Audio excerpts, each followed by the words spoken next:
ரஹீம் ஷம்சுதீன் ரங்காரி வாழ்வில் நிகழ்ந்த நிகழ்ச்சியை பற்றி கூறுகிறார்.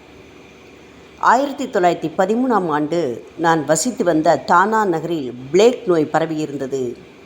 ஷீரடியிலும் அங்கனமே என்று கருதுகிறேன். ஏதோ ஒரு வியாதியினால் என் மனைவி 1 மாதமாக கஷ்டப்பட்டு வந்தாள். அவளுடைய தொண்டையும் கன்னங்களும் வீங்கியிருந்தன. அவளால் எதையும் உண்ண முடியவில்லை. அவள் மருந்துகள் உட்கொண்டாள். ஆனால் அவை அவளுக்கு உதவிடவில்லை. இந்துவும் வழக்கறிஞரும் எனது பக்கத்து வீட்டுக்காரருமான ஆர்ஜி குப்தா பாபாவிடம் அவளை அழைத்து போகும்படியும் இது அவளை குணப்படுத்தும் என்றும் கூறியிருந்தார். நாங்கள் கிளம்பும் தருணத்தில் அவளால் எதுவுமே உண்ண இயலவில்லை. ஆனால் நாங்கள் இகத்புரியை அடைந்தபோது அவளால் தேநீர் பருக இயன்றது. நாசிக்கை அடைந்தபோது அவளால் கொஞ்சம் சாப்பிட இயன்றது. இது நல்ல சகுனமாக தெரிந்தது. ஷீரடியை அடைந்து மசூதியில் சாய்பாபா முன்னர் பணிந்தேன். ஹிந்தியில் என்னை எங்கிருந்து எதற்காக வந்திருக்கிறேன் என்று கேட்டார். மசூதிக்கு எனது மனைவியை அழைத்து வரச் சொன்னார். அவளை மசூதியின் படிகளில் ஏற்றி அழைத்துச் சென்றேன். அவள் அவருக்கு முன் பணிந்தாள். அவளது தலையின் மீது தமது கரத்தை வைத்து குதா அச்சா கரேகா என கூறினார்.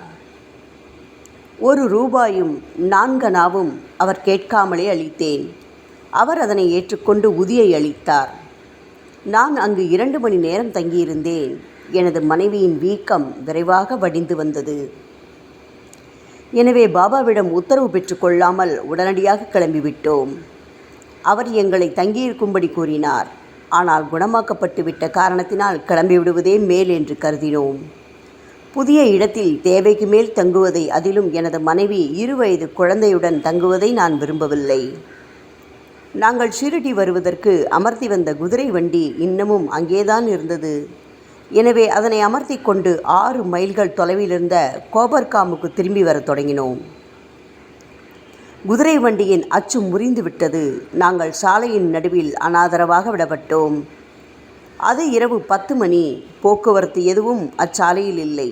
எங்களது இக்கட்டான சூழ்நிலை பரிதாபப்படத்தக்கதாக இருந்தது. இரவு குளிரும், சாலைகளில் மண்டியிருந்த வழிப்பறிக்காரர்களின் ஆபத்தும் எங்களை சூழ்ந்திருந்தது.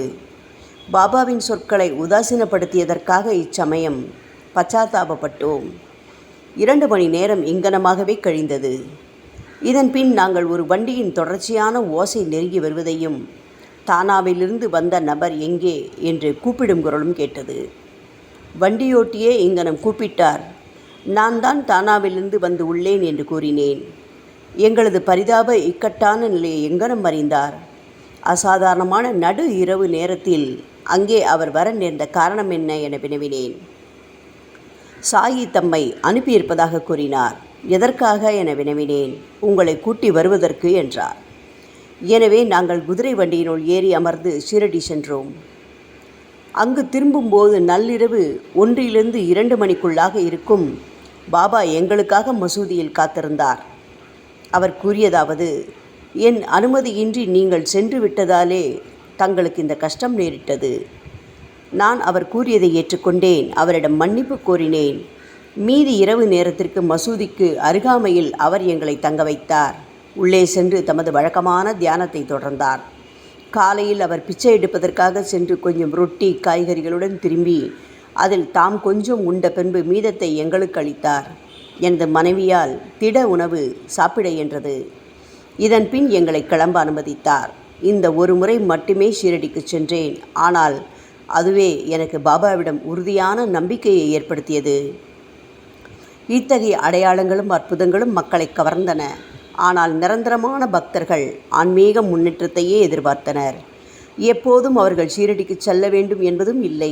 நான் ஷீரடிக்குள்ளே அல்லது இவ்வுடம்பின் உள்ளேயே கூட அடைந்து கிடப்பவன் அல்ல. நான் எங்கும் வியாபித்துள்ளேன். நீங்கள் எப்போது என்னை பற்றி எண்ணினாலும் அப்போதே நான் உங்களுடனே இருக்கிறேன் என்று அவர்களிடம் உரைத்தார். பாபா கூறினார்: கொஞ்சமும் அஞ்சாதே, நான் உன்னோடு கூட இருக்கிறேன். நீ எங்கு இருந்தபோதும் என்னை நினைப்பாயேயானால் நான் உன்னுடன் கூடவே இருக்கிறேன். ஓம் சாய்ராம்.